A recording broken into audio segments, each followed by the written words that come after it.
Today is April the 21st. Who gets into the kingdom of God? Let's find out together as we read sections in Matthew, Mark, and Luke.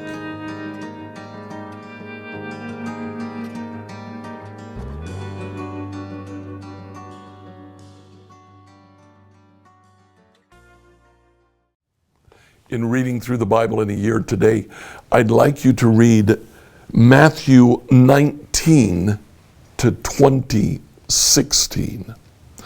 You'll find parallel passages to that in Mark 10, 1 to 31, and Luke 18, 1 to 30. Now, this is a little bit longer reading. Tomorrow will be a much shorter reading. It's just kind of the way the arrangement of passages took place here. We see here several things that take place. In the book of Luke, we see a parable of a widow who keeps going to a judge until he finally grants her what it is that she's looking for. Jesus uses that to say your prayer should be persistent like the widow. Then Luke gives the parable of a Pharisee and a tax collector. The people would naturally think the Pharisee was the religious one, but he simply shows pride before God. Thank you that I'm not like this sinner. Whereas the sinner truly repents, and the sinner goes home justified, not the Pharisee, because of their attitude.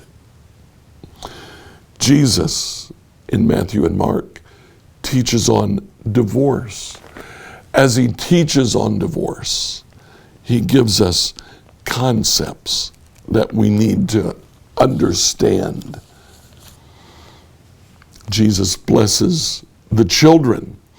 In blessing the children, he says, those in the kingdom of heaven will be like these children. A rich man comes to Jesus in all three of the Gospels. Contemporary theology would say that the rich man is a holy man because God has blessed him. Jesus asks him a very simple question. Will you give up your riches and come follow me? And he says no, and he leaves. Jesus said the riches were more important to him than following me. In Matthew, Jesus ends with the parable of laborers, obviously directed at the Pharisees. A man leaves his vineyard with certain laborers who take over the vineyard. They think it's theirs.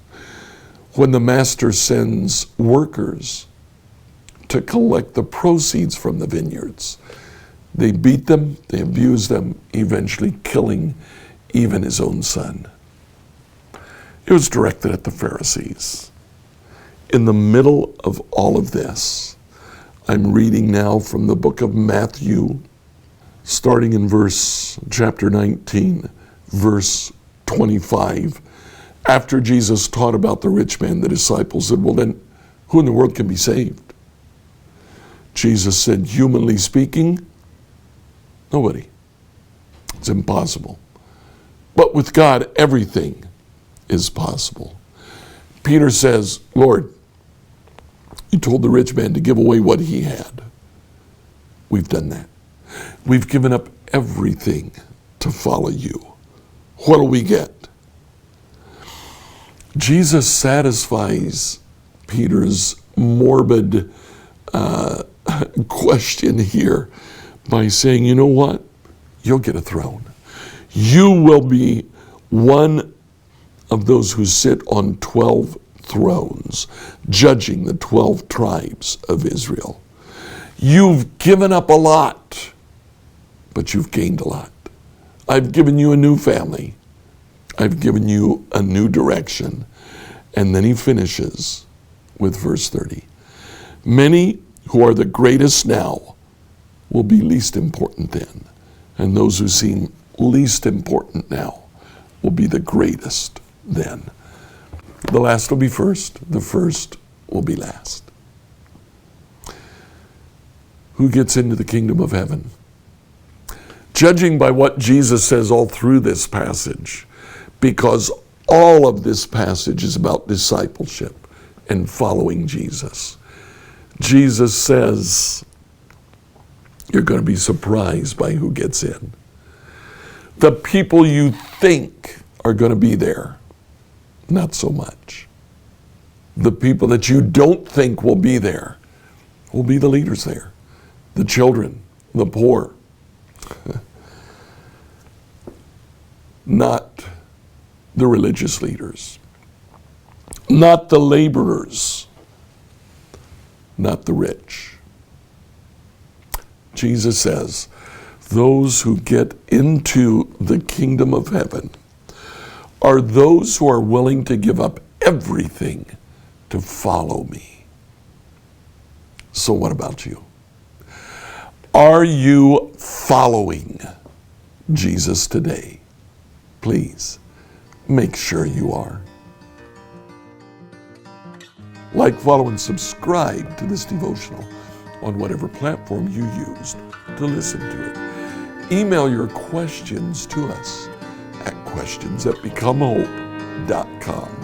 Tomorrow, we'll ask the question, why did they kill Jesus?